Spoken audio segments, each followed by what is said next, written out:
চুলের যত্নের জন্য প্রথমেই আমাদের দরকার অ্যালোভেরা। অ্যালোভেরা আমাদের চুলকে উজ্জ্বল করতে এবং চুলের গ্রোথের জন্য খুবই উপকারী। আমি আমাদের বাগান থেকে কিছু অ্যালোভেরা গাছের পাতা অ্যালোভেরা কেটে নিচ্ছি। এরপর যেটা দরকার খুবই, সেটা হচ্ছে জবা ফুল। জবা ফুলও চুলের পুষ্টিতে খুব সাহায্য করে। কিছু জবা ফুল তুলে নিচ্ছি।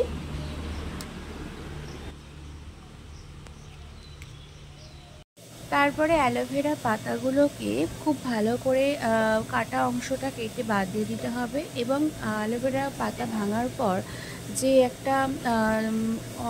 একটা স্বচ্ছ একটা অংশ থাকে, এই কালারটা বাদ দিতে হবে, এটা বাদ দিয়ে দেওয়া হবে। তারপরে এর সাথে এর ভিতরে যে সাদা জেল আছে সেই জেলটা চামচে করে পরিষ্কার করে বের করে নিতে হবে।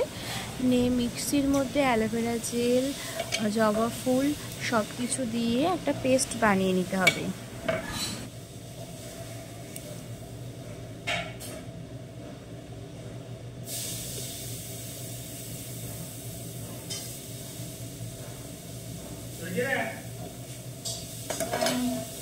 পেস্ট বানিয়ে নেওয়ার পর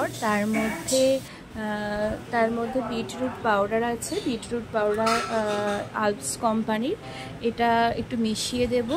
এটাও চুলের গ্রোথে খুব উপকারী। এবং আমাদের যে কোকোনাট অয়েল বা নারকেল তেল, এই নারকেল তেলও চুলের গোড়া মজবুত করতে খুব সাহায্য করে।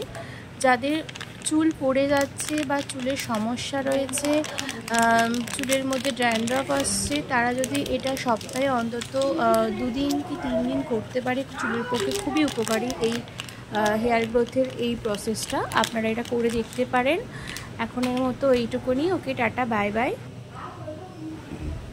এবার নারকেল তেল দেওয়াটা বাকি। নারকেল তেলটা দিয়ে ভালো করে এই মিক্সিটা, ভালো করে যে মিক্সচারটা তৈরি হলো সেটা আবার নাড়িয়ে নেব।